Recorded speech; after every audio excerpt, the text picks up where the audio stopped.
What up, Mr. Bob Dabalina? Dude, just in time for us to start, somebody out on my street is just laying on their horn. Like, Okay, literally yeah, the it's- second we clapped. Oh, no, they stopped. Okay. Well, so anyway, hi. That's me. I forgot to ask my favorite man over here. I'd like to welcome to the stage Mr. Dabalina. That's me. Mr. Bob Dabalina, Mr. Dabalina, Mr. Bob Dabalina. You know, there's not a guy named that. Yeah. It's just It's just a fun thing to say. Yep. Apparently, it started from a the Monkees song Really? called Zilch. Yeah. I remember hearing that. Like, was that song in like a Tony Hawk game? I can't remember. Like Delta Funky Homo Sapien. It was in some game, I think. And like, yeah, I was just like 13 years old. I would just go around and be like, Mr. Dabalina, Mr. Bob Dabalina. Yeah, dude, I can just see that. You got your Sunpaku Kubrick stare, Yeah. a line of pink drool dripping from your gaping maw. Mr. Bobalina, Mr. Bobalina, Mr. Bobalina. Wearing my Jinko jeans. Well, your teacher shook you, grabbed you by the shoulders and shook you. Evan, snap out of it. Mr. Bobalina. Mr. Bobalina says I got to kill you, mister. Yeah, man. Mr. Bobalina doesn't like you very much. And then you... Bob doesn't like it when you shake me, Mr. Shredder. You gotta be careful. Mr. Bobalina will get mad. It was just like that. Remember? I just spit taked all over my computer. Remember, dude? Yeah, with my delicious brand spanking new Waterloo Banana Berry Bliss. Mr. Bobalina says we mustn't misbehave. Yeah, so I looked for it today and I couldn't find it, and I'm jealous. Did you go to Aldi? No, I had too much going on today. I didn't drive out to Framingham. But, Yeah, it's funny. Sometimes Aldi gets the new Waterloo flavors like almost immediately. Yeah. They'll just have like pallets of them, which is what this one had. They had like fucking dozens and dozens and dozens and dozens of cases. Yeah.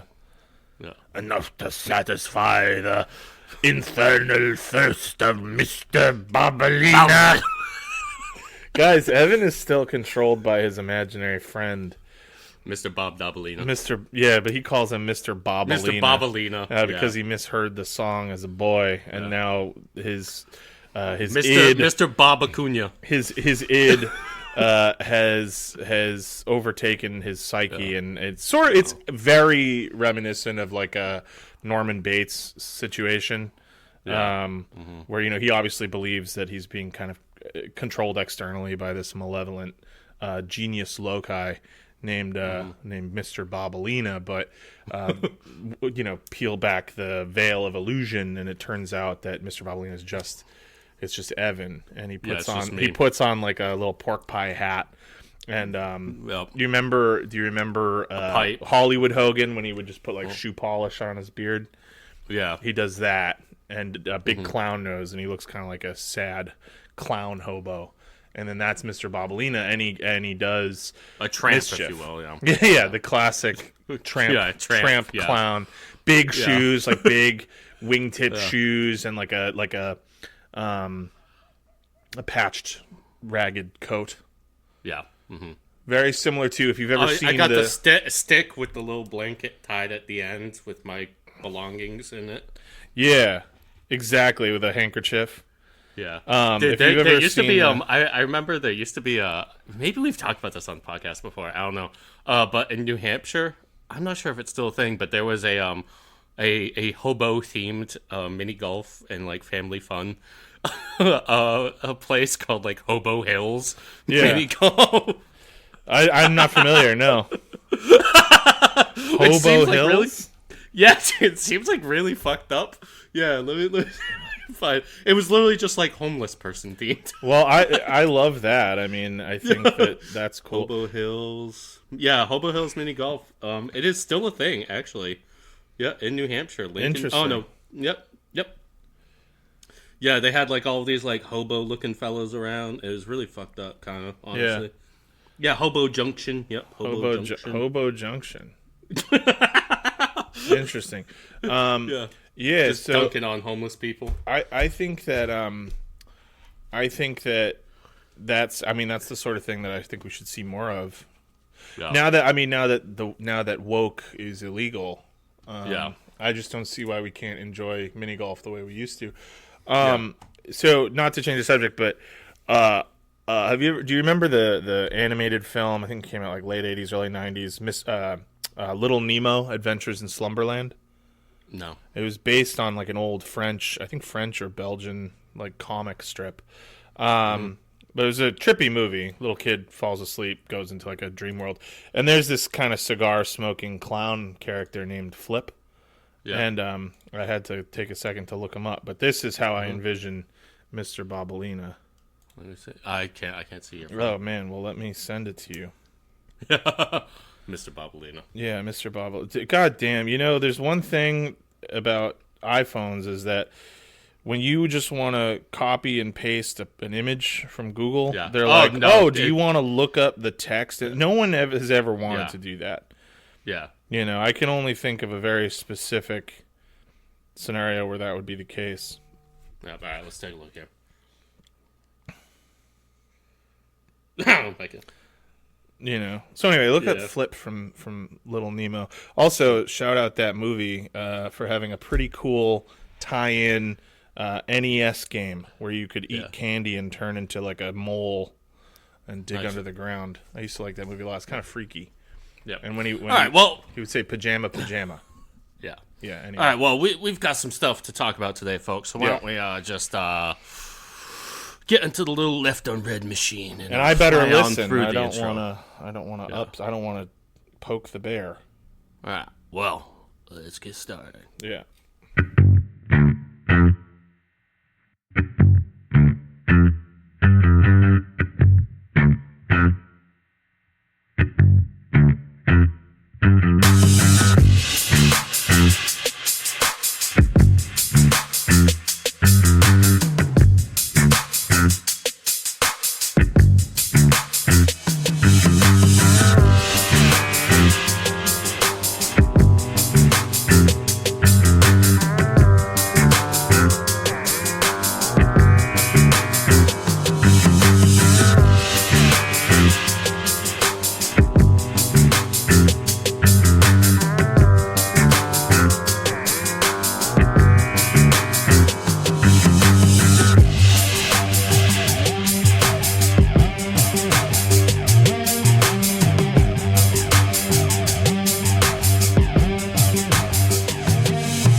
Hey, folks, we're back. So we were just discussing that sometimes Teams likes to tamper with our DAWs, and it'll be like, you should have maxed out mic sensitivity. So if I sound a little fucking crazy and clippy in the first part there, that's all that is. But it's adjusted, and we're back, and we're we're ready to go. Yep. Yeah. Yeah. So it's Left Unread coming back at you. Us, you love us.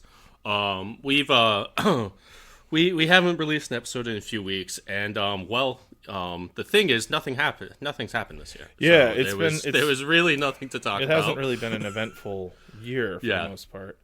Yeah, nothing going on in any country whatsoever. So we're gonna keep it pretty short and sweet today, and we're just gonna talk to you guys about, Yeah. Well. Yeah, about anything. But yeah, no.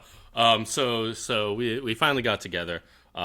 There's a lot that's going on. Really seems like I don't know, the wheels are maybe coming off this thing. Cameron, would you say that's what it seems like? Yeah, I mean, we're at least insofar as the mask is off proverbially, and the thing that basically everyone but like brain dead MAGA dorks have been warning about for years at this point is happening, and it's this was ramping up in 2025, and in 2026 we're kicking off the year in spectacular fashion with a spate of Gestapo style acts of violence and infringement of our so-called army of cops, rights and liberties, but not even cops. An army of fucking no, just like drooling fucking brainless dullards, incapable of having tier, the people who didn't pass any the other type of job, physical or mental fitness checks to join the cops or the military. ICE has taken them up and given them a nice fat little bonus check, and so a bunch of drooling dorks are just descending on the. Believe it or not, on the cities that largely did not vote for our fearless leader. One thing I do want to say is, so like I was kind of putting together an outline for this episode last night, and then we'll be talking about what's going on with Europe as well, and then Trump is supposed to go to like Davos, Europe. Yep. I think he eventually did make it today, but then last night like the plane was like flying across the Atlantic. And then I had to make an emergency turnaround and come back to DC, like Air Force One. And there were like police motorcades and shit, like speeding down towards there. And literally, I'm thinking, I'm just like, dude, did it just happen? like Succession style when fucking Logan Roy just like. Yeah, I never watched that show, so. Yeah, but I'm sure plenty of our fans have had, like, I guess spoilers for anybody who hasn't, when Logan Roy just, like, dies on the plane, like, in the last season. Well, yeah, I guess now I won't watch Succession. You weren't going to watch it anyway. All right, man. But, I mean, the show starts with him dying, so it's not really that bad. Sure. But anyway, like, I'm just, like, sitting there, I'm like, Jesus Christ, am I going to have to completely, like... Are we just gonna have to completely do a totally different episode? But no, so he makes it, and I think he's in Davos today talking to them. But yeah, I mean, I kind of just want to start, like, we have like a few different like loci of events going on, I should say, here this year. We've got obviously all the shit that went down in Venezuela a few weeks ago. We have Minnesota, which has found itself being somehow like the epicenter of like the mass protest movement in the U.S. in the last 6 years. Obviously, that's where the George Floyd shit happened. Now we have this with the killing of Renee Good. We've got what's going on we've got what's going on in Iran, which I think is related to the Venezuela thing. I think a lot of people expected something to happen in Iran right when Venezuela, whatever happened there. And then we've got like what's going on with like Greenland and this posturing between the U.S. and NATO and Trump and his big beautiful rare earth minerals. But yeah, anyway. We'll zoom in and we'll kind of compartmentalize those things and chat about them a little bit per your outline. Yes. Yeah. So you started by mentioning Minnesota, specifically Minneapolis. Half the frozen battlefields of the Minneapolis streets. Yeah. Half of our beautiful Twin Cities, home of Prince, the GOAT. Now, it's sort of become the staging ground, if you will, for what I think most non-MAGA poisoned people are viewing as like a broader sort of, as we said, like ramping up of like Gestapo style violence across largely blue voting cities all over the United States. Now, a few things that are interesting, but you did touch on the murder of Renee Good by ICE officer Jonathan Ross. Now, lots of people have taken time to point out that she is not the first person to be killed by ICE, and certainly not the first first citizen to be sort of murdered by an ICE agent in public. However, and that's totally true, and not to detract from the getting out of as many names as possible, but she's become her death in particular has become kind of a rallying cry, and some of that I think is probably for pretty obvious reasons. She was a white woman, but the level of footage that we received of that killing, I think, is also probably part of, if not like the entire reason that it's so. The ICE agent was recording it on his cell phone, right? Because apparently, like ICE, they have a mandate that they want like their agents to record things on phones, so they can make like hype like aura videos, right. social media. And so like if you look at like the Department of like the DHS social media is like super catering right now to like online dork losers, just like it's run by like incels. And it's gone from like, a year or two ago we're talking about dog whistling. I mean we're past that now. I mean we're pretty much just talking about an arm of the U.S. government utilizing just like openly like white supremacy coded language and Manifest Destiny style propaganda about taking our homeland back and whatever.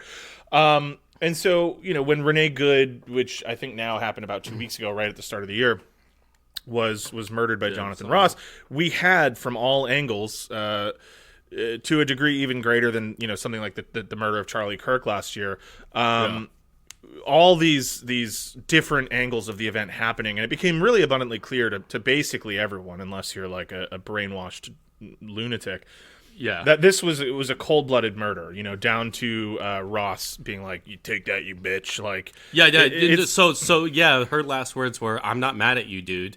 The guy like steps in front of a car, which is in like that's their playbook, dude. They want to get that's the thing. Hit. They teach them specifically to walk in front of cars in order to justify deadly force. Now her car is in like it's like basically idling. Like she's like doesn't even have the gas pressed. She's just like turning the wheel. And to clarify, she was there as an observer trying to film these ICE agents performing and then arrests. She gets executed, and you can tell that he wanted to kill her because literally his first words after killing her were just "fucking bitch." Yeah, right. And so that's the sort of if that doesn't illustrate the kind of mostly man that is signing up for. These are people that are angry at minorities, angry at women, angry at immigrants, and who are reveling largely in the acts of violence. Oh, they hate women. They hate women. That's the thing. Like you could tell, like these people probably hate white women more than like anything else. You know what I mean?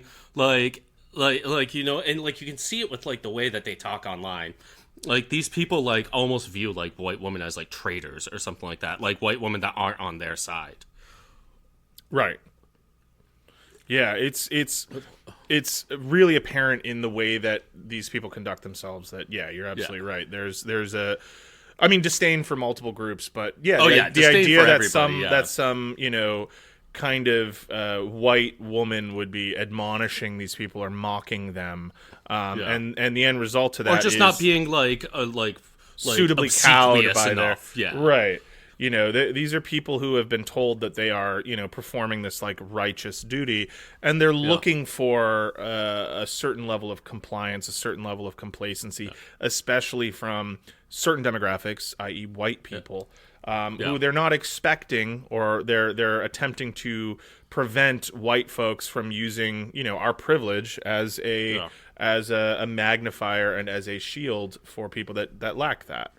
And so when somebody like Renee Good steps in and makes it abundantly clear that like she doesn't fear or respect you, calling them dude instead of whatever sir or officer, like I'm sure they're hoping for or whatever. It enrages. Obergruppenführer. Right. Obersturmbannführer. It's triggering this sort of insecurity there, and this is a reminder that these people, despite what you may feel about them, have been legally empowered by the federal government to have a certain monopoly over force in these situations.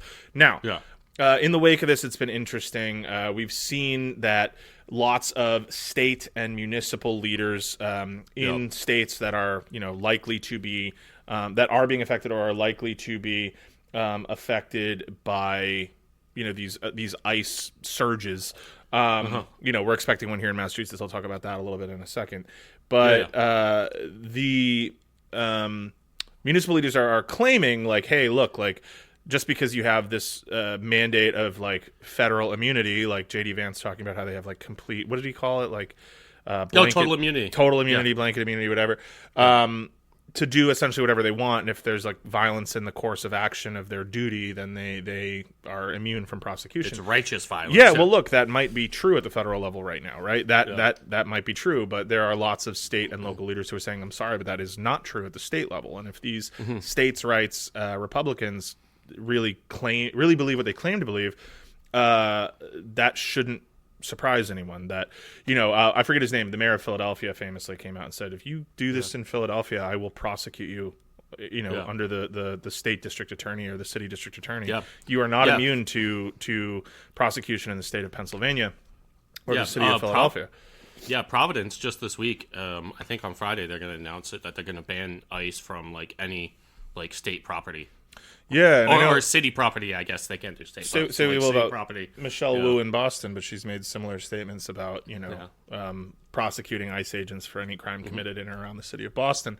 And I think that's as always when we're talking about politics in any country, but particularly American politics in the last decade, I think you have to take anything like that with a real grain of salt, right? So it's one thing to we're all kind of inured to the Cory Booker approach, which is like this like pronounced verbal outrage whenever anything happens, followed immediately by like impotence and like lack of action, right? Well, him saying, "Oh no, we need to put body cameras on ICE agents." They recorded the video themselves. Yeah, right. It's on his cell phone. They released that video themselves. Right. So it's anyway, all that to say, like, who knows? But I do think that we're definitely at a threshold right now where it's clear that people that may have not been taking the, let's say, warnings or the sort of canary in the coal mine calls from, especially like leftists in this country that, hey man, this looks really familiar. We've seen this a lot of times. Like, this isn't even the classic example is Nazi Germany, but like, look at any like right wing fascist government. This is playbook stuff. This is not like the Trump camp is not like reinventing. Well, dude, the wheel. it's like that guy Jonathan Ross. He was like people talk about they don't have a ton of training. He's been an ICE agent for 10 years, and before that, he was like a multi-tour Iraq war vet. Yeah. I mean, it's basically just like the Freight Corps, you know what I mean? Like, right. You get these returning soldiers from World War I that you turn into paramilitary groups, and then you basically are able to, put them, like, into the government as, like, the Sturmabteilung or something like that. You know what I mean? Right. But, yeah, I mean, that's the thing. And, I don't know, it's just, I don't know, it's crazy.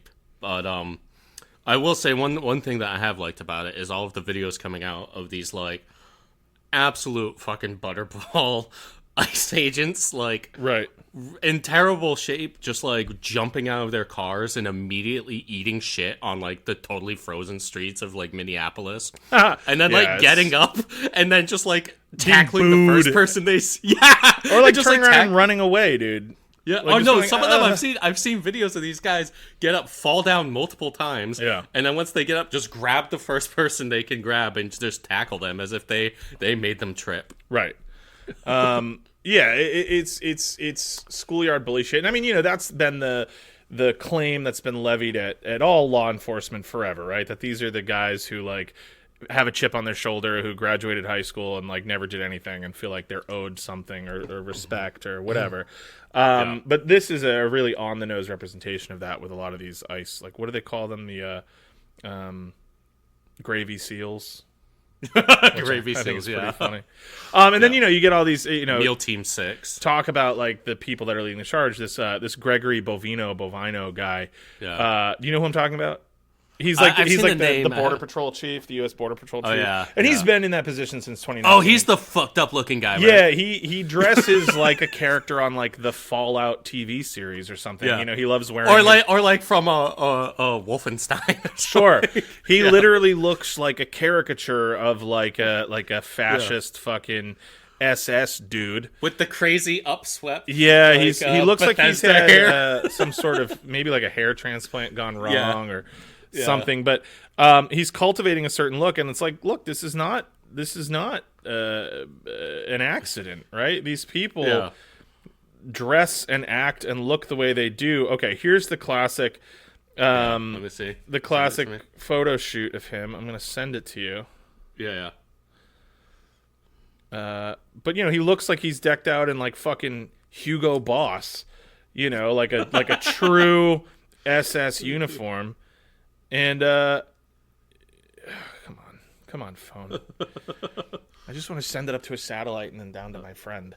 Right, but God, they're cultivating a certain look, and it's not, there might be morons out there who are like still refusing to accept it, but I think most people are on board. If they're into it, they're on board with this and they like it. They think this is badass. And anyway, that's all to say. It's the ICE situation is escalating. Oh, and I wanted to touch quickly on, so if you live in the state of Massachusetts, where I live and where Evan is from, we're not the first people to break news here, but Burlington, Massachusetts is the local ICE sort of headquarters. It's located there. I can tell you that the guy who owns that building that is leasing it to ICE is a local business owner in the area. Don't ask how I know that. He owns several restaurants in the area. So without giving my own life away, I will say, before you go out to eat in Burlington, Massachusetts, look into that. Just Google ICE and Restaurateur Burlington, and you will receive the information you seek. Piece of shit, don't go to his restaurants. And they recently just received a shipment of brand new white, unmarked Ford Explorers. Those are what you need to be on the lookout. They will be pouring into and out of Burlington, Massachusetts. Which is, a suburb, for those who don't know, just sort of 15, 20 minutes north of the city of Boston. And lots of immigrants work in this area, especially in the restaurant industry. And so be on guard, because those trucks, those SUVs are very likely to contain ICE agents. That being said, there's lots of innocent Ford Explorer owners, so don't firebomb anything. No Ford Explorer owner is innocent. I don't know, man. You know what you're doing. I have to think. You know what you're doing when you're driving behind people on the highway at night. True. if you're in any Ford SUV, you're hoping that people will get out of your way in the fast lane. Exactly. You know what you're doing. Yeah, 100%. Okay, I'm on to you. I know what you are. I think the black ones are traditionally the scarier ones, but gray. If you have a gray Ford at least Explorer, in Rhode Island, gray is what or the blue, like the ones Stadies usually here are in that like sort of dark blue, light dude, blue. Rhode Island has the craziest Stadies because like they look like unmarked. Yeah. They're straight gray with just and your uniform is even more Nazi like than ours. Yeah, I know. With like the fucking, what do they call those puffy pants? The like World War I officer pants. Yeah, exactly. The goose stepping pants. Yeah. Speaking of the Rhode Island State Police, do you remember that movie Me, Myself, and Irene? I was literally thinking that. Yeah. He plays the Rhode Island State. Jim Carrey. Yeah, that's a funny fucking movie.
Snowflakes glisten on the tree.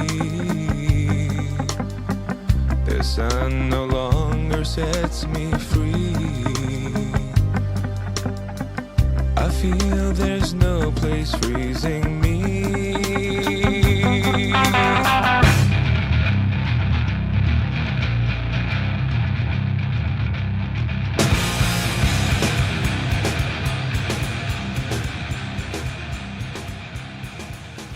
Anyhow, what's next on your agenda? Yeah. Well, I do just want to say, like, it's crazy. Like, I mean, all of this basically like anti-ICE sentiment, or I'm sorry, the ICE stuff, like.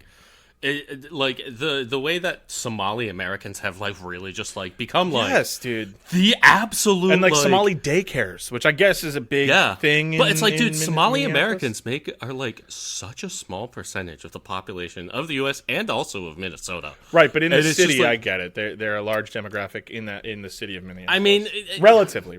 Yeah, relatively, but they're not the. And that's not to biggest excuse minority, anything. Yeah, they're also but it's just not. It's they're just so lovely strange people. that it's just so strange that like Somalia has become like such like the focal point of right wing rage in this country. No, the shots these people are taking, and I will say, I've seen lots of great stories of like the Somali aunties, handing out samosas and stuff to protesters, and that is a really tight knit community, and I think a large part of that probably has to do with Ilhan Omar. And her representation of that community in that state. There's also Omar Fateh, who was the guy who like he won the Democratic nomination for mayor of Minneapolis, I believe, and then that loser Jacob Freycor, he decided to like run independent and he won. And now he's like under investigation. That's the funniest part, dude. Him and Governor Walz, both of them just like being like totally obsequious to ICE and still being like under investigation and might get like prosecuted. It's just like, this is what you get for like, and like really too, like also like just the fucking ineffectual nature of the Democrats, who like once again they see like the thing about the Democrats is they don't want to abolish ICE because they want to use ICE themselves. Right. Like, you know what I mean? And that's why you have, like, people like Cory Booker and like, all these, like, like Jacob Frey. I think that's his name, Jacob Frey, the mayor of Providence. And Tim Walz like, no, we can't say abolish ICE. We just need to pay them more and train them better. We need to give them even more money. It's like, dude, these people signed up literally just to kill people. Yeah. Like, no, that's what they're into. They should all of them be put in prison the second another administration comes in. Yeah. If the Democrats had any balls whatsoever, they won't. They would literally arrest every single person who is in ICE and DHS and put them in prison. You're right. Like, fucking show trial. I don't even care. Yeah. Like, you should jail your political opponents. I'm sorry, because when you don't, this is what happens. Well, right. It's like people always talk about the slippery slope. Well, if you do, then it opens everyone up to... Good. They should all be open to prosecution. We are already on the slope, slipping Everyone down. should be afraid that if they commit crimes, they'll be punished. Everyone should. President, and that ties in nicely with like the when we were talking about the Epstein files and Bill Clinton and how MAGA was like loving. Well, if they prosecute Trump, they got to prosecute Clinton, and everyone's like, good, fucking throw him in jail. Who fucking cares? Pedophile. Yeah, Bill Clinton's absolutely a pedophile. Look at him, throw him in fucking jail. Like the idea that everyone is devoted to some cult of personality, and they don't believe it. Like you'll straight up tell people like, I don't fucking care. Why? What do I care? If Bill Clinton did something illegal, throw him in fucking jail. I believe in the laws, and especially the laws that are in place to protect, children and other disenfranchised groups. Yeah. If Bill Clinton was raping kids, throw him in fucking prison. Throw him away. Throw away the key. Lock him up. Throw away the key. I don't fucking care. And I will say, you gotta give Big Nuts Bill a fucking little credit, because he did release a press release that was like, "Hey man, the Trump administration keeps talking about how they're like holding back information about Bill Clinton and like evidence against him. Just go ahead and release it. We're not worried about it. Release everything to do with Bill Clinton. We don't care if you release anything to do with Trump." Yeah, and because he knows that Trump is in all those pictures. Yeah, dude, and he's just like, no, honestly, if you have all this evidence, please feel free to release it. Like, do what you want. And again, that's not to say like Bill Clinton doesn't deserve jail time if he's complicit in any of that. But it is a cool little gut check there where he was like, hey, you're in all that same shit. So we're in all of the same documents together, buddy. Stop pretending like the reason you're not releasing it is like leverage against me. I'm not the president anymore, so I'm not even sane anymore. Right, I'm deranged, rapidly descending into a totally different style of human consciousness here, man. Yeah.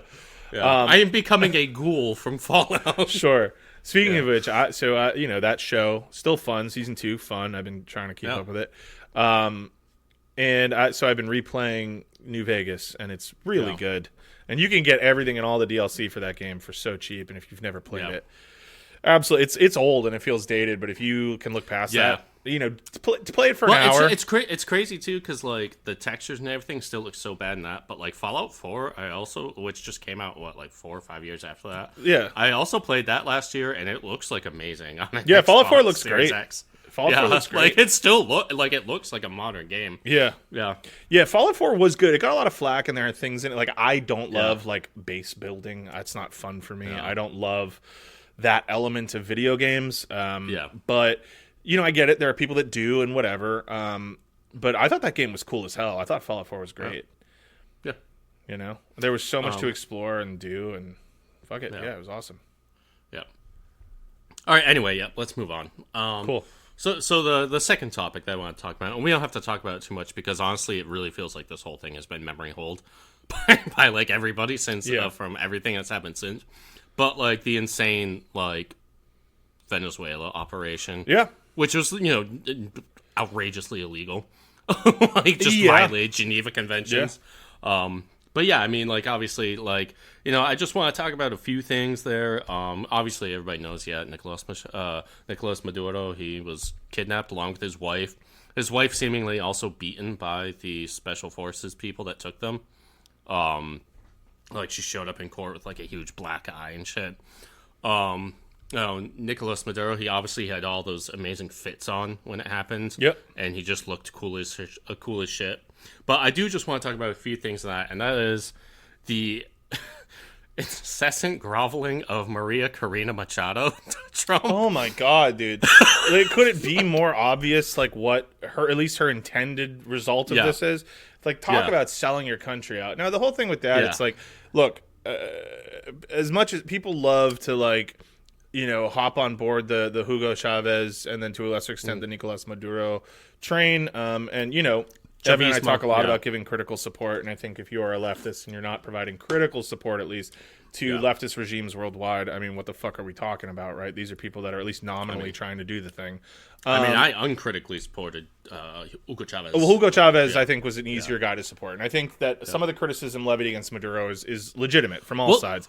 But hold on, also, my point is just to say, like, It's not like I don't think anybody should be making the case that Nicolas Maduro was like universally beloved in Venezuela, but he had like the margin of popular support. He was elected democratically with a huge degree of external observation. So like and this is something that we've talked a lot about on this, on this show, but like if you are talking to people in this country, we're in the United States, and they're like, "Oh, my grandfather fled Cuba. He fucking hated Castro and the communists." I want to know what your grandfather did in Cuba. I want to know what his job was. Yeah. And if you tell me that he was like a poor rice farmer, okay, but I guarantee you that guy owned a tenement or some shit or like some awful factory. Or a fucking casino. Yeah, dude. And was just taking mafia dollars to oppress his own people like a fucking cannibal. And the same goes for Venezuela. I'm sorry, but if you tell me that your family fled Venezuela and is afraid of the communists, what were they doing before they left? Oh, your dad was a cop under the previous regime? Yeah. Your dad had his fucking 100 apartment buildings repossessed and distributed, and so he's angry forever because he doesn't get to be like a rich parasite for the rest of his life? Wrong, sorry. Well, and so, and like the other thing too is like, I mean, obviously Nicolas Maduro had like popular support because there were like videos of Venezuelans, like tens of thousands of people marching in the streets chanting like in support of Maduro and against the operation. Yeah. And then there was like this huge influence campaign on like media, especially promoted by right-wing accounts where they were using AI generated videos, or some of them were they were trying to say like, oh, look at the people celebrating in the streets, and it was like celebrations of like soccer matches from years ago. Yeah. Or one of them, too, were people, like, protesting something about the election from a few years ago. But, like, they were all saying, it's like, oh, yeah, look at these people celebrating in the streets. One of them was this one guy, like, a video of one guy running through the street with a flag by himself at night, screaming, like, Viva Venezuela or something like that. And this one was getting shared in massive amounts. It's like, dude, that's literally, like, one person. Right. Like, yeah, dude. But then, people like, lap that shit up like fucking hungry dogs. Yeah, but also like one of the things too that I find fascinating and you see it from like liberals too. It's like, well, obviously Nicolas Maduro was a brutal dictator. Like everybody just like couched everything like that. It's like, what has he done that was such a brutal dictator move? That's the thing. And nobody can say anything. No That's one the can thing. Like, say like what his if you talk about if you talk about like usually there's like some kind of like propaganda. Like talk about Xi Jinping. All right, at least they have the Uyghur genocide bullshit to point to. You know, you talk about like how many like it's just like all of the like oppressive things that he does to people, killing like protesters and shit like that, as if America doesn't do that. But like you talk about Putin, anything like that, usually like they have like a story, but with Maduro there was nothing. Well, and the thing it was just like constantly reinforced, right? Like, and he's a brutal dictator. Back to my previous point, like when you talk about the polling and the like relatively close approval rating between Maduro and the opposition, the fact that you're acknowledging that we have those figures is admitting tacitly that it was a democratic election. Because look at every election we've had; they're all close.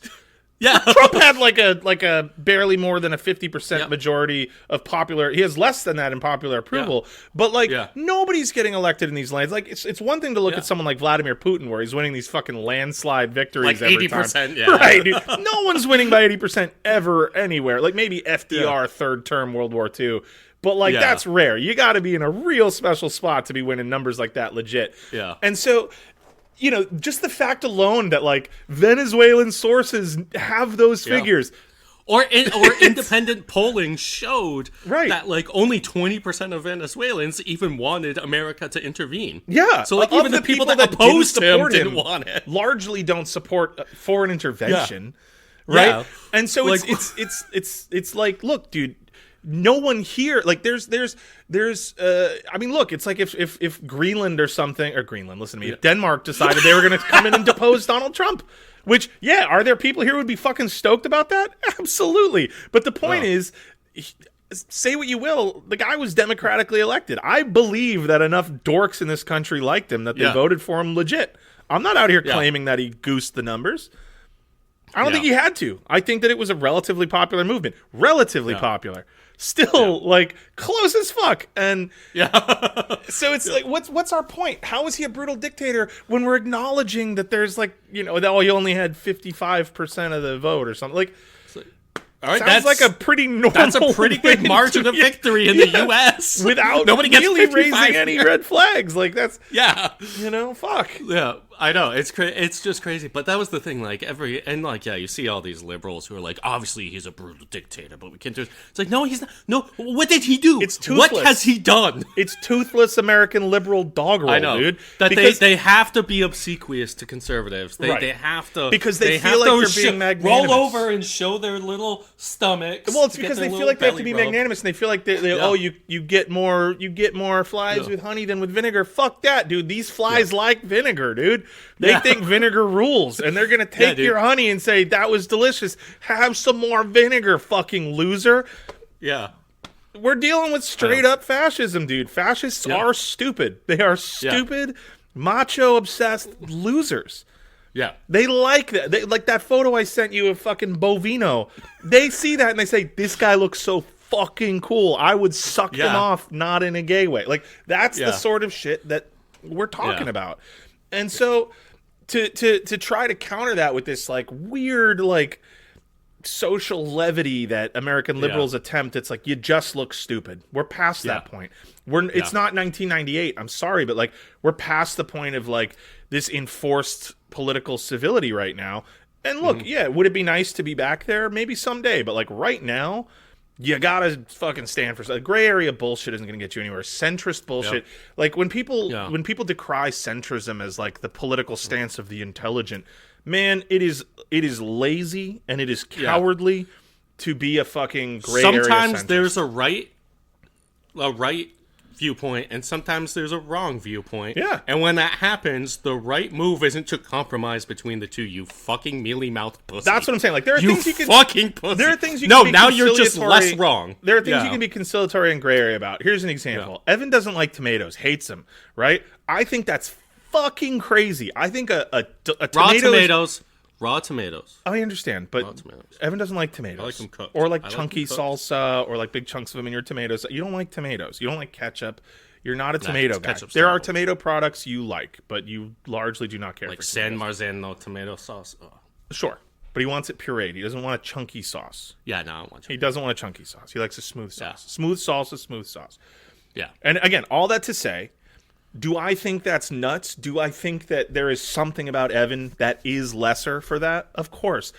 But I accept that's a preference. I'm not mad at Evan. No, about the that. ketchup people are wrong. Well, The- ketchup has very narrow. I think ketchup's basically only good on French fries, Yeah, that's your stance. Yeah. or like home fries at a diner. Yeah. You know, there's something where there are limited applications where that like sort of super sweet vinegary taste is good, but yeah, mostly no, fuck that. Although I will tell you, I overheard a lady the other day order a burger. Get this out. Get this. A burger. Get this. Get this fucking. Get this out. I'm getting my dick out to tell you. It gets me all hot and bothered. I gotta let my boy breathe. My Schvoyadel, I breathe. gotta let my fucking hog air out when I tell this one. So fucking burger, plain, well done, with nothing but raw red onions and yellow mustard. That's it. That's a yucky lady. That's a lady who likes a yucky sandwich. Do I like red tough. onions and yellow mustard on my burger? Yeah, but Yeah, just, I want them basically every time for the most Just? part. Not. Yeah. you gotta have stuff to balance it out, dude. You gotta have a little crisp, a little sweet, some salty, a little cheese. You definitely shouldn't do well done. I'm sorry, guys, but Yeah, I get no. it. Ground beef, you also shouldn't go medium rare. I'm I a like medium guy. I yeah, do the medium on the a burger. yeah. I think medium, and heck, even if you say medium well, I understand. Ground meat is Yeah. a little different than eating a steak, but still, well done. A hockey puck just with char- nothing yeah, but just totally charred. acidic, astringent flavor. Like, I just want yellow mustard, the most bonkers mustard. It's straight up vinegar paste. I mean, I love yellow mustard. You know, dude. yeah. Yeah, give me a nice snappy pork sausage and a little yellow mustard. But even then, I want some caramelized chorizo, onions, yeah, some peppers, linguiça with the yellow mustard is amazing. a nice, slightly crispy charred linguiça patty. Yeah, charred. Yeah, charred. Charred linguiça patty, which you can't get up here. Just yellow. With just yellow mustard on like a sweet roll. On like a That's good. It's like a S tier sandwich. That's very good. I'll give you that. But, would I still add some pickles maybe to that? Would I still add a little lettuce to that? Sure. I don't, though. That is the one burger. thing. Oh yeah. No, the burger, no, yes. the The burger, yes. linguiça, yeah. But no, I linguiça's was like, got what? enough going Like, on in yeah. like the flavor of the meat that you can It's so greasy too. You don't really want the lettuce I know. on that. That would just immediately to a absorb all sloppy- the grease. Yeah. sloppy, goopy mess. Yeah. Anyhow, all that to say, I mean, that is just a bad burger order, Anyway, Yeah, that's crazy. back to what we were saying though, like just to wrap up the Venezuela thing here too. Obviously, also like, so it seems like basically like the new government, who are still which is still like nominally Chavismo, but it seems like they're basically just like kind of shell shocked into just abiding by the U.S. right now. And then the fucking first oil sale seems like Trump maybe just like personally pocketed like $200 million. Yeah, dude. Worth of He's trying to make money because he Dude, makes he claims is. and he This needs is to like back the them most. up. It is hysterical how he's just like not even pretending to just not use this office as like a business opportunity. It's a cash grab, and he's got to prepare Yeah. for the inevitable downfall. He's made literally billions as president. If he wasn't a billionaire for real when he got elected the first he time, is now. he Yeah. is absolutely a billionaire for real now. Yeah. That dude is wealthy now. Yeah, This is the best business deal he's ever made. Yeah, And say what well, you will about him. and all of his crypto rug pulls. Yeah, he's dude. made. I think he's made like 1.5 billion in crypto. He's got a raw animal cunning business sense Yeah. that he's willing to just toe the line. I guess to be a guy like He's him willing make to money- just rip off his own supporters incessantly. And for you got to money. be like, it's like Jordan Belfort, like that type Yeah. of mind where it's like you can just internalize and swallow like such a high degree of stress. Or the fucking or the guy that you sent me the other day who Yes. like Oh my god! So what was that guy's name? watching that video where he's like, I love to steal the identities of homeless Yes, people. yes. I'm gonna find that. I can't remember what his name was. But dude, I watched that video with like my jaw on the ground. I was like, is this like real? And then you look it up and he's got like the longest Wikipedia like profile. Yeah, no, he's real. I thought it was it was AI, and then I looked into it because when I initially sent it to you, I was Yeah. like, oh, look at this fucking weird shit.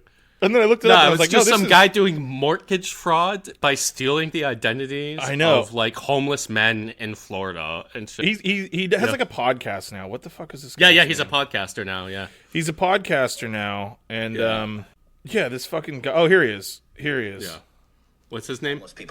I'm a big fan of stealing homeless people's identities. Don't judge me. I trick them. I used to make a survey, 17 questions. I had a statistical survey badge that said I was a statistical surveyor. And when I would go around and I'd say, hey, excuse me, I'm taking surveys for the Salvation Army to try and determine where we're going to place our next homeless facility. I'm assuming, are you homeless? And they'd be like, yeah. I go, okay, well, look, I'm taking a survey. They go, oh, I'm not interested. No, it pays $20 cash right now. You're going to pay me right now, $20 cash right now. And I'd show them a little couple of 20s and I go, right now, bro. And I write name, date of birth, social security number. I go through all the basic questions, all things I need to steal your identity. I get all that information and I give them the $20. I go online. First thing I do is I just order their birth certificate, order a copy of their social security card. I would mail it to an abandoned house. Yeah. I'd order 3 secure credit cards, build up their credit. I would build some kind of a scam using a cell phone in that person's name or borrow from hard money lenders, borrow 3 or 4 mortgages at the same time in that person's name. When the whole thing is said and done, once you've got the money, you've pulled the money out, I would then turn around and I would go back to that guy and I would give him his cell phone, his computer, some money, probably ask him to hold some documents in the hope that once I took off with the money and law enforcement looked into it and said, hey, there's $1 million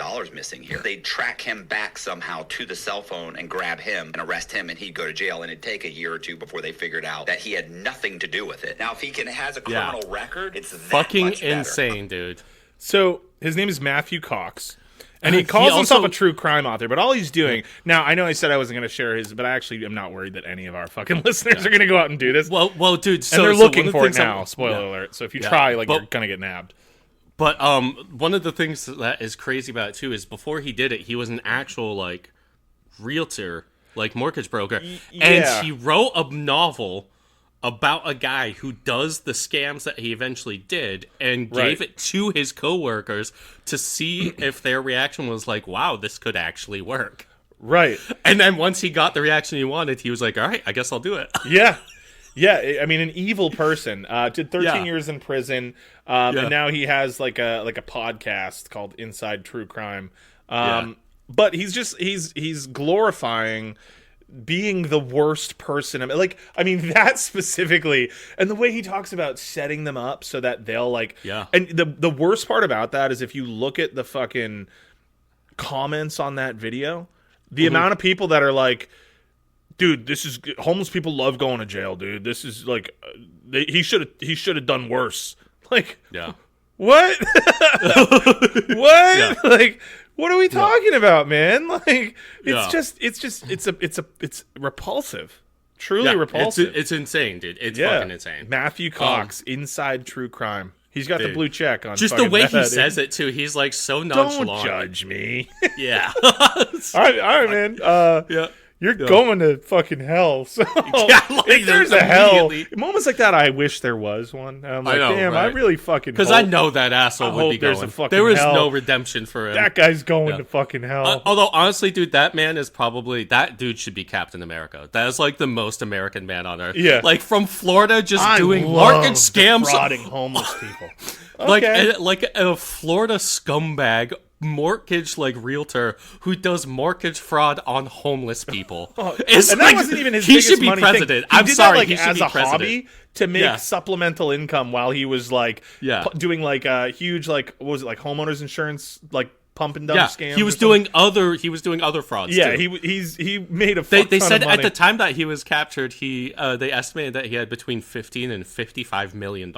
Right. Just doing capers. Yeah, and just having this threshold. So it's like Trump, right? Yeah. He's just got this threshold for that kind of stress and moral burden. Yeah. Where it just rolls off his back. Oh, because he was narrowly avoiding the cops multiple times too. Exactly. And most of us, if look, if I told Evan some big fucking lie, right? Yeah. That would be eating away at me. If I did something horrible to Evan and lied about it. Yeah. Yep. Every single day, increasing at an exponential rate, I'd be feeling just blood worse pressure and worse. up. I'd be getting physically ill. Most of us have that button where the more you do, the worse it gets, and you just feel awful. And you there's feel the some walls people that closing in. They just don't have that. Or if they do, they have a capacity to ignore it that is truly, I mean, impressive in the sense that it's awe-inspiring. I can't imagine being so capable of denying my like base morality. Because I mean, that guy knows he's a piece of shit. Yeah, that's why I says, don't judge me. But he's like, I love because you know the judgment's incoming. I just love defrauding homeless people. Dude. Yeah. What do you like to do? Oh, me? I love stealing homeless people's identities and then setting them up to take the fall for it. Yeah, for millions of dollars of financial crimes. It is just some people have pickleball. I have ruining anonymous lives of people that are already struggling. Does that feel good to me to do? Yeah. But anyway, also back to it. The one last thing I want to say about Venezuela is they maybe used the Havana syndrome device on it, like the Venezuelan soldiers and like the guards, like so like Nicolas Maduro had like a guard of like elite Cuban I guess just like bodyguards. Varangians? And, like, also, yeah, exactly. Yeah, he had a Varangian guard of Cubans, and like also there were like other elite like Venezuelan troops, and they said that they were like shocked by the way that the Americans were able to do it because like they said that there was some kind of like device used that made them nauseous and like their heads like hurt and start puking, and I'm just think it's hysterical. It's like, dude, we've been talking all this time about how the Cubans are using Havana syndrome device on us, and we just like probably like did irreparable every brain accusation damage is an admission of guilt. Yeah, and we probably just used some kind of like sonic brain damage weapon on my favorite Venezuela. Like idea around that is that we didn't have that until we came up with it as a lie about Cuba, and then they're like, "That's actually like a fucking sick idea. Can we make that?" That's like Foucault's pendulum, dude. Can we actually do that? And then some scientists like, "Yeah, we can fucking try that shit." And then now they have it, and we're using it on Cubans. Yeah, dude. I know. Well, if we didn't, they would. Like, all right, man. Okay. Well, we did. I just love scrambling the brains of Cubans, man. Jesus. I love targeting. Don't judge me. Don't judge me. I just love shooting fucking brain waves. Yeah, dude. Jesus. Anyway, so as I said earlier, I feel like a lot of people who are like clued into like the geopolitics of like kind of like this the anti or like the axis against the U.S. kind of and of Israel kind of knew what was coming next. Yeah, which would be that something would happen with Iran because Venezuela and Iran like really like were like pretty like linked together in terms of like this like separate sort of oil business outside of the U.S. control. Yeah, and they worked pretty closely together and. Well, wouldn't you know it? I only think it was less than a week after Nicolas Maduro's capture that all of a sudden, wow, would you look at that, some kind of seemingly color revolution things erupted in Iran. Right, which, I mean, this is very reminiscent to a certain extent of, like, Iran-Contra. Not in every aspect, but, like, just this idea that, like, we've got this, you know, home front, quote-unquote, like, in our kind of hemisphere, home front operation that's sort of intimately tied and linked with the Middle East and our like real like across the pond foreign affairs shit. It's fascinating.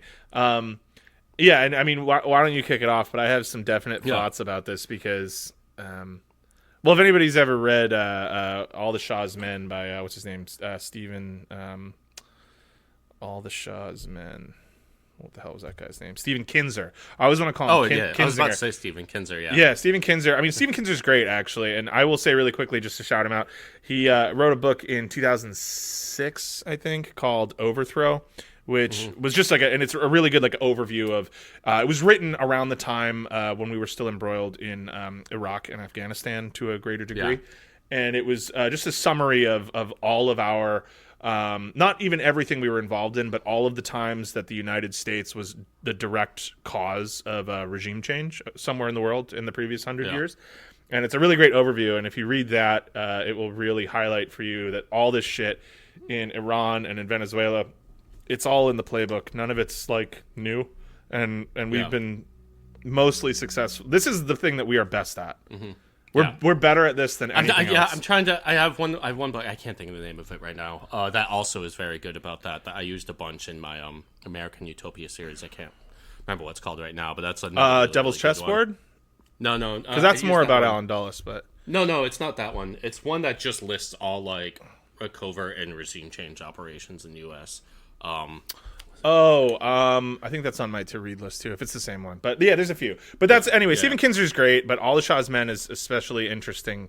But either of those books or both those books should be like required reading just for like overview kind of. I wouldn't even go as far as to say pop history because I think Stephen Kinzer is a fucking mensch. But Killing Hope by Stephen Blum. That's what it was. Oh yeah. Stephen Blum. I always want to call it Killing Fields, but no, that's not. It's Killing Hope. Cool. Yeah.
Yeah, that one's really good. But yeah, no. Anyway, so I guess I want to say about it is that first of all, I mean, like, yeah, I'm not like Iran isn't like a perfect country, but like no, Iran's also, a pretty fucked up country, actually. I would say.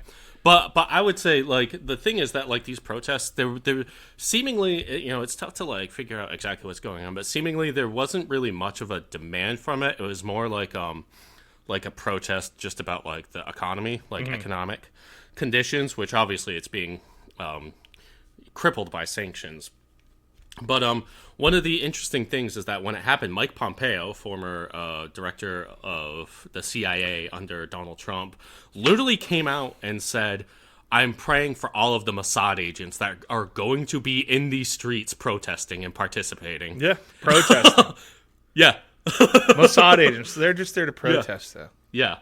Yeah, and then so there's also like the Western media has like really tried to like play this up a lot more. So like I think I've seen death tolls anywhere from like 2,000 to like UK ones are like going at like 20,000. Yeah, no fucking way. That being said, though, there are. And did you say this in here? What? Yeah, okay. I was gonna say so, and Evan wrote this point down too. But like, I'm not kidding myself that the government of Iran has not like imprisoned and killed people over this. They definitely have. I mean, Khamenei came out and said that there was like pretty significant deaths in these protests. Yeah. Although the government is cracking down on this. Yeah, although he says that like he implies that a lot of it is because of so this interesting suddenly a lot of these protesters were being armed heavily. Yeah. And that seemingly or maybe were even themselves agents of foreign countries and then were just fucking gunning people down. It worked. It worked the last time. Which is exactly what happened in Euromaidan and Ukraine too. Yeah. Where the Ukrainian right that had been supplied by the West just started shooting protesters and blamed it on the current Ukrainian government. Yeah. I mean, this is like a tried and true tactic. That's the thing. If you actually like pay attention to these things, you can see, and that's why immediately I'm like, oh, something's going to happen in Iran. And then when this happened, I was like, oh, they're going to just start gunning down these protesters like CIA Mossad. To be perfectly clear, like, I think what Evan's trying to say isn't that like he's like some prophetic. It's that it's just that this is the playbook. Like, this is the playbook, right? It's like, oh, this is what works every time. Every time, and genuinely, it works this is what we in the last 100 years. This is what we are best at. Yeah. You know, when people talk about the United States, they love to talk about like the technology, the military power, and that's all true to a certain extent. But like you'll find that like we're actually not great at like a ground war. You know, we've been whooped. We famously have lost many of them. Yeah, we've been whooped at least as often as we've won, and a lot of our biggest wins were like we came in at the last minute, fresh as a daisy, and like finished up like World War II, World War I, even more famously. And we didn't have to like fight it on our territory. But like another example, like the Spanish-American War, the liberation of Cuba, right? Which everybody like the Rough Rider, Teddy Roosevelt. The Cubans had Spain on their fucking heels, dude. They had Spain. Cuba had already won, and Cuban had essentially already won, and then we swooped in and said we're going to finish this up. Also, you can't be. You're independent. now a colony. You can't be independent for us. Yeah, like we love that. We did it in Europe and Japan in fucking World War II. Japan to a lesser extent. I think you can make more of a case that we actually did fight that war fully because Europe was less involved there. But I mean, we won. I mean, the Soviet Union was liberating like Manchukuo and whatnot, right? Like towards the end of the war, and they were providing even when they weren't providing direct aid, they were providing like material aid to the Chinese communists who deserve an equal amount of credit as the Soviets do on the Western front. The Chinese communists, like when people talk about like, oh, how did China fall to communism? They didn't. The Chinese communists are gangsters, and they fucking they whooped Japan, and then they turned around and they fucking whooped Chiang Kai-shek. And they ran they were like, oh, we could just fucking spank this guy. Yeah, it's Japan beat him, we beat Japan, and like huge marches too. Like they were covering territory, and that's I don't get as bogged down into like I'm not Chinese. I don't feel this like Chinese nationalist pride. So when I hear about the Taiwan thing, the way I feel genuinely is like, whatever the people who live in Taiwan want, I think is the way that it should be, and I think that's true everywhere. I believe in like the determinism of people in their own country to dictate their own will for their future. I'm not kidding myself that we're not like heavily invested as a nation in like promoting the idea of Taiwanese independence so we can have military presence there. But like it's the notion of Taiwanese folks that like their government should be the rightful government of China, I think that's psychotic. Because Taiwan is normally the Republic of China. I think that's more like the pro-Taiwanese independence movement is much more indicative of the ruling class than for the exploited classes there. I think most polls show that the like exploited classes in Taiwan don't really have a negative. Well, and that was true in Hong Kong, right? Like, exactly. You can also make the argument that Hong Kong has since been flooded by mainland Chinese, which is also true. So, like, it's who's to say? But all that to say that, like, I'm sure a lot of those countries, the average people in those countries, are not as opposed to the idea of being absorbed into the People's Republic as you would be led to considering believe. How like good the living conditions are. Well, and even in the last 10, 15 years, like even since Evan and I started this show, China is improving the fucking living conditions of the people in that country at an insane rate. So anyway, wanted to dial that back there. So talking about Iran, right? And the Taiwan thing is like maybe a good segue. Yeah. I think especially in like leftist circles and leftist movements, people get really kind of bogged down in like whether or not you can be critical of the government of Iran, right? And I think that, earlier when I was talking about like providing critical support for governments like the Maduro government, or uncritical support for someone like Hugo Chavez, who I do think was like a legitimate revolutionary. When you look at a government like Iran, people seem to think that they have to have the same kind of like moral struggle, and like I have never really understood that. And so the way that I feel, and I want you to kind of respond to this if you want to, I understand the importance of a country like Iran, or a government like the government of Iran, as a pillar of resistance, right? As a a government that actively funds and aids resistance movements that I'm hugely in support of, like in Gaza, like in Lebanon, and that is a valuable thing, right? But I also think that the government of Iran is like a theocratic, fascistic government, and I think that their policies are not at all in line with what I believe. They are not a socialist country. They are not a leftist country. They are not a country that is governed along lines that I believe to be just or right or humane. So I've always struggled with like why people.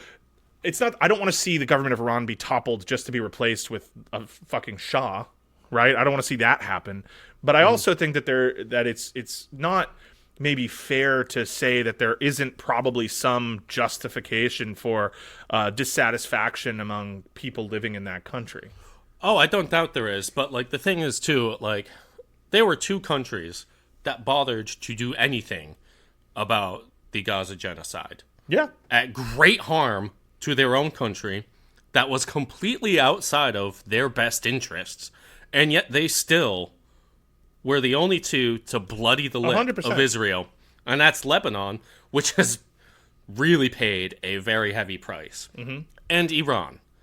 And Iran continues to fight against that. And so the way that I look at it is this entire thing is a regime change attempt. of course, And of course it is.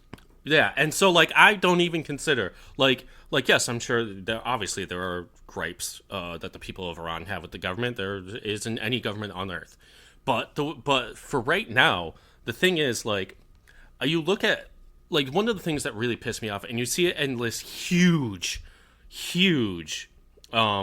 social media tactic that's really aimed at like especially like left liberals. And whatnot here in the United States is huge on TikTok, huge on Instagram, is what you see is, for one thing, I just want to say Palestinians and people in Gaza are allied with Iran and are supporters of Iran. That is absolutely true because Iran has fought for them. And so the thing is, you see the Zio-American Empire for we're in the third year now, where they have killed quite literally hundreds of thousands of women and children. Right? In the Middle East. Both governments, I believe, are composed of what can legitimately be called a clan of pedophiles who are engaged in human trafficking operations for both women and children.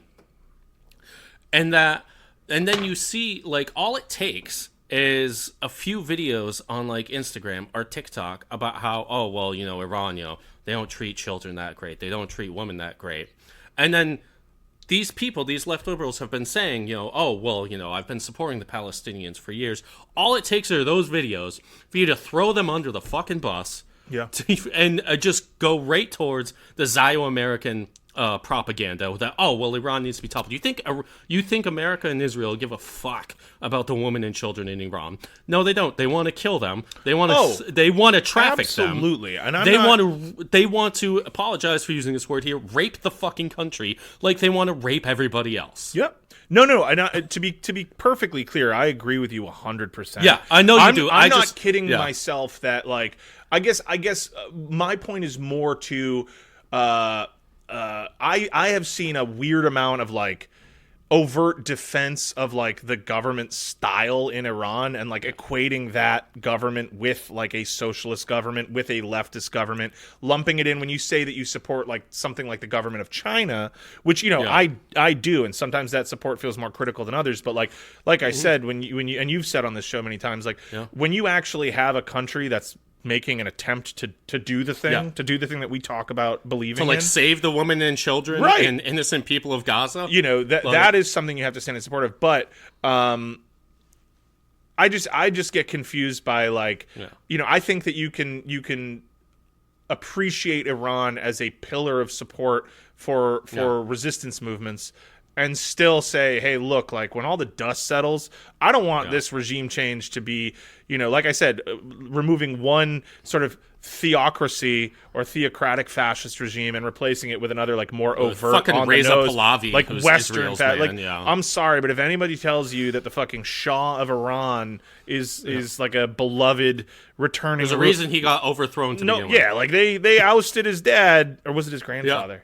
I don't remember. They ousted the last Reza Shah Pahlavi in favor of this current government, and they were the Islamic government of Iran was arguably more extreme in the 80s than they are now. So like this was more popular than that. So the idea that there's broad support in Iran to go back to that, I think there's probably broad support among Iranians abroad. Because those are people who are the sons and grandchildren of which people that are you fled talking to? The people in the Iran revolution. or the diaspora? Right. Diasporoids. We'll just leave it there. Diasporoids, folks. Yeah, dude. Evan, a great example. Doesn't like to talk about the fucking what is it? The Novo Estado Novo. Estado Novo. Estado Novo. Novo Mundo. I said Novo Mundo. Portugal was like a horrible fascist hellhole. That's what my family fled. So no, I will talk about that. They fled fascism. Or they fled the fall of fascism. No, my family came here. Like that was my vavu or my visavu that came over. Okay. So that was like what in the fucking 40s? No, before that would be in like the 20s, something like that. Maybe he was a sleeper agent. Yeah. What was that guy's name? What was the Portuguese Franco? What was his name? Salazar, who fucking hated Franco. Salazar had way more drip than Franco. You got to give him that. As fascists go, Salazar was cool as shit. He also hated like fascists too. He was statist. He believed in like his own personal moral imperative to rule above like any other political ideology. He was just like, nah, I don't like any of them. I like me. Yeah, exactly. I like me and what I think. Yes, I'm the guy. That's you gotta hand it to him. That's some fucking Augustus. Yeah, he shit. wasn't really a systems guy. He was just like, no, I just know how things need to be done. And he supported Franco, but again, critical support. He fucking hated Franco. He was like, that guy has no drip. He's a crass little pig, and he has no manners. And he didn't like being Salazar just liked being prim and Catholic, right? And in charge, lest we forget, very in charge. He likes to be the boss.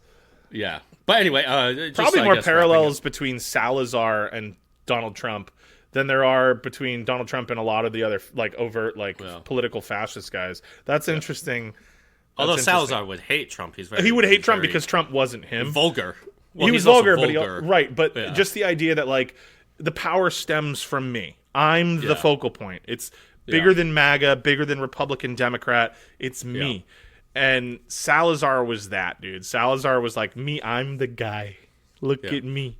I'm still laughing at when you asked what it was called, and you just said Novo, and immediately my mind just goes to, sure, I see a Novo that's going to be a Novo Mundo. I knew exactly that's where you were going at. Like, this motherfucker wants chicken so bad. He can't even I want my chicken and brown fries. The meat sweat started a second ago. I said Novo, and he's like, oh, Novo Mundo. All you had to say was Novo, and I was just like, chicken, Yeah, dude. Oh, God, that was like one of Evan's favorite spots. It was good. I went there only like once or twice. My favorite spot is Antonio's. They moved. Now they're in South Dartmouth. They moved. They didn't even open the new branch. They moved to South Dartmouth, and now it's like mad bougie. Oh, I don't like that. We should get a Portuguese meal. We didn't do our fried seafood thing this summer. There's good places in East Providence. For what, Portuguese? Yeah. There's a new place up here called Baleia, which looks really good, but it's like upscale Portuguese, which kind of is. No, I want the. Yeah. I want the. You want like a disappointed mom to serve. That's what I loved about Antonio's is that every waitress there was just like somebody's disappointed mother, who was just like, "This sucks. I fucking hate this job. My kids suck," and they all still lived at home for sure. Like they were all raising their grandkids, and they were just angry. And they would come over and be like, "If you guys split, we're charging you extra." And it's like, I know. Yeah, we're charging you $4 extra on the dish. That's like honestly fair. This food that's enough for one person for 4 days. Yeah, dude, pork alla Tajana from Antonio's. We got a takeout once. I like remember us being just blasted, and we were we got an order of it, and we ate so much. and then put it in the fridge and like 2 a.m. like woke up from being asleep. Well, on the we couch. each got one. We each Oh, is got that what a it was? Porlick We and got Tajana. And then we got like It comes in got, like a catering platter. Yeah, and then we got like 8 pastéis de bacalhau too. Oh my God. And so we took the bacalhau and put it in the Atlantejana sauce and then put it in the fridge so that the cod cakes would have like soaked up all that. So good. Yeah, man. Yeah. Anyway, one thing I do want to say too is we have eventually Trump was talking about doing like airstrikes on Iran. But then hysterically just at the end he was like, actually never mind. Yeah, he doesn't want to. Which is like a funny thing that I think Trump's very funny. Like he's very mercurial. Like, you know what I mean? Like he's so difficult to nail down because like you have the Venezuela thing where he fucking did it. Yeah. But then there's the Iran thing where it's like, yeah, no, he just didn't do it. It's like you really don't know, which is why I wanted to talk about this next one. Yeah, and this I think we're gonna wrap it up. Don't worry, folks. But we would be remiss if we didn't fucking talk about this. Yeah, I mean, and it's Greenland, folks. You know, We're here to talk you about love Greenland. them, the Greenlanders. I mean, and what does there say? So, like, Trump's obsession with Greenland goes all the way back to his first administration. Yeah. He first mentioned that the U.S. should take control of Greenland. I think this was in like 2019, something like that. I think he mentioned it. And this really isn't the first time that the U.S. itself has had that thought. The U.S. has suggested or attempted to purchase it multiple times since the 19th century.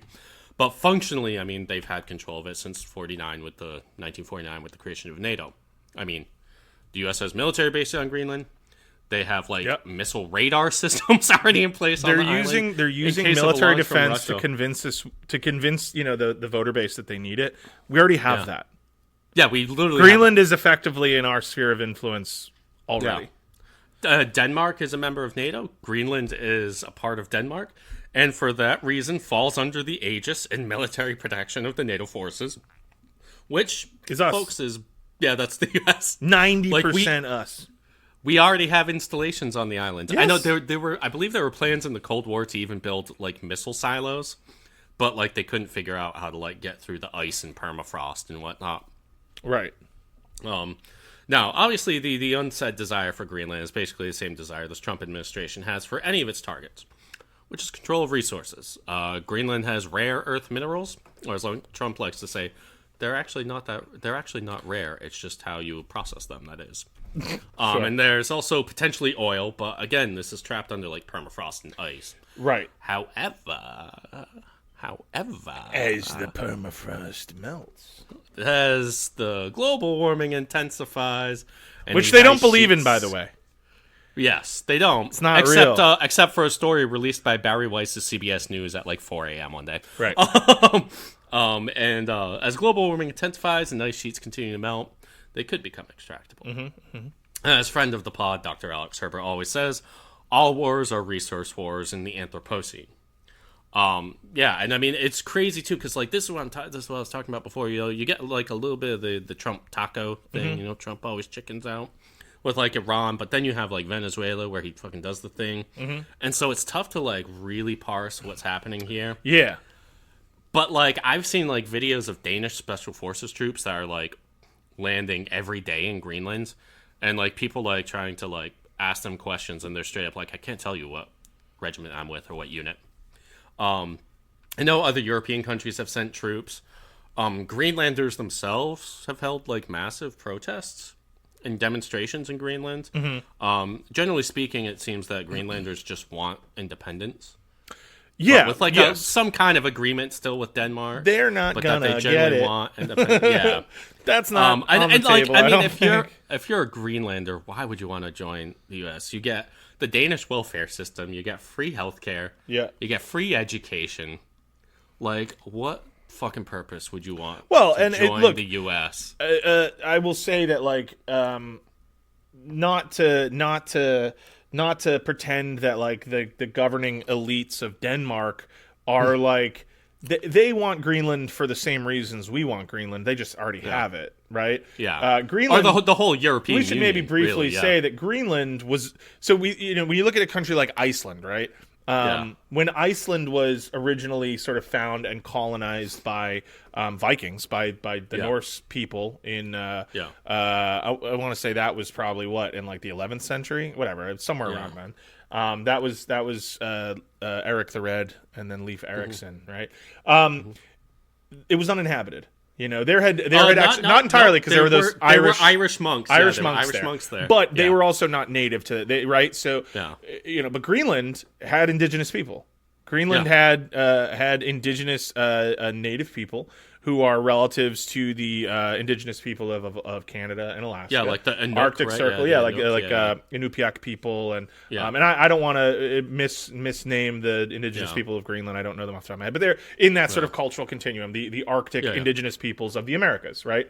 And they're sort of part of that continuum. So modern Greenlanders are largely comprised of people that have sort of mixed indigenous and European descent. But it was colonized because there were indigenous people there. That is a colonial. It wasn't just settled like Iceland. It was colonized. And the people there were sort of against their will, brought under the purview of a European power. That being said, I think it's mostly been copacetic, but I think that there is still like a ruling Danish elite there that have their own national interests that aren't necessarily aligned with the interest of the indigenous people of the island, who, as Evan said, I think are if you really gave them a vote in the matter, and independence was an option, I think they would largely probably go for that. It seems like that's the biggest viewpoint, But since that's not really on the table, my guess is that most people would rather stay a part of the European Union and a part of Greenland than be absorbed into the fucking hellscape that's rapidly developing here.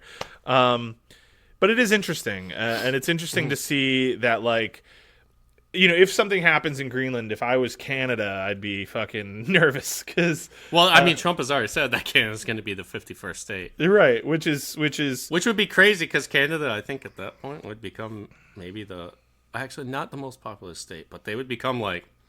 Well, Canada couldn't be a state. They would probably preserve the existing. That's what I'm saying. If they became a single state, that would be like an insane change in the balance of power, of like the U.S., right? And I'm sure there are Canadian freaks who like the sound of that, but like, there's Canadian MAGA people. There are Canadian MAGA people. No, 100%. But and so as I said, Trump is at Davos in Switzerland today. So we'll see some movement there. He recently claimed that there is no going back, quote, when it comes to Greenland takeover. A trade war, which is emblematic of this administration, has broken out between the EU and the U.S. with competing tariffs levied against one another, which is great. I mean, like, did you see the fucking text messages? Yeah. So the Prime Minister of Greenland was trying to, and I'll let Evan read it. But no, Norway. I'm sorry, the Prime Minister of Norway. I just misspoke. The Prime Minister of Norway was attempting to intercede on behalf of his Danish brethren and kind of get a dialogue going. He's like, hey, like, he basically said, and Evan will read his response, but he was basically like, hey, Mr. Trump, just wanted to get the ball rolling. Is there a way we could hop on a call, either just me and you, or you, me, and Prime Minister of Denmark, or each of us separately? We got to figure this out. And then Trump's response. Dude, this is like an S tier Trump. He probably took a big rip of Sudafed before he wrote this out. Oh, and like filled his diaper, And he just says, considering your country decided not to give me the Nobel Peace Prize for having stopped 8 wars plus, I no longer feel an obligation to think purely of peace, although it will always be predominant, but can now think about what is good and proper for the United States of America. I have done more for NATO than any other person since its founding, and now NATO should do something for the United States. The world is not secure unless we have complete and total control of Greenland. Meanwhile, this was like replete with like random capitalizations and shit. Oh my god, dude. Yeah, he sucks ass. But that was classic. And he wants that peace. And so then the fucking what's her name from Venezuela? She gave him her fucking peace prize, which she didn't deserve in the first place. Dude, crazy. Anyway. But yeah, anyway, it's tough to determine what you believe will happen. Like I said, in Venezuela, Trump did the thing. Yeah. In Iran, he kind of tacoed. So tough to see what his posture with Greenland will actually do. Mm-hmm. It certainly seems the EU is preparing for the worst. However, critical support for ending NATO, maybe? I don't fucking know. I don't know. I'm like nervous about more destabilizing things all back to back in such a short time. It's not that I'm like some fucking oinking hog for NATO, but like, I don't know. I feel like there's only so much that global society can take at once. So I don't know if my brain swings right to like dismantle it right now, but maybe it would make more sense for the EU to kind of step in and fill its own role like that, and just kind of. The problem is like Europe is so clannish and separate that like I mean altogether they could rival the United States, but that's not a thing, right? Like they don't like that. They don't like all toeing the line. All European countries are way too fucking divided. I'm not even sure if they would.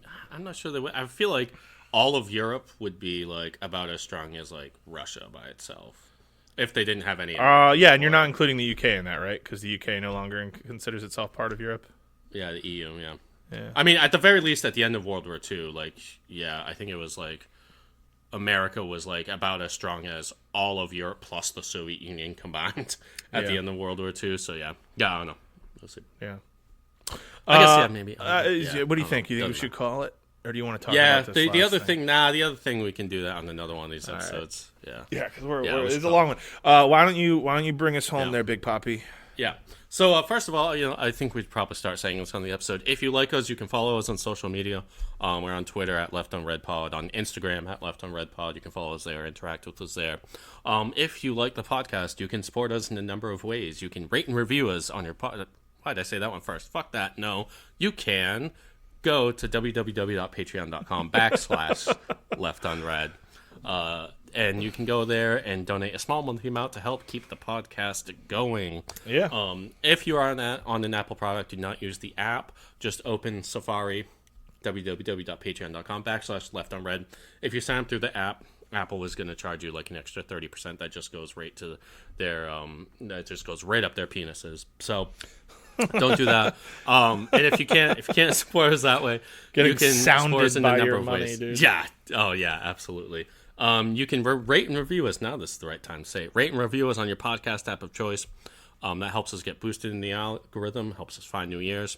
You can also help us spread by word of mouth. You can tell your family, you can tell your friends, you can tell the Mossad agent handing out AKs to you and all of your neighbors. With a pocket full of CIA cash to hand out to you. Yeah, exactly. You can tell them, hey, you know what? Instead of being so hateful, why don't you get grateful with Left Unread?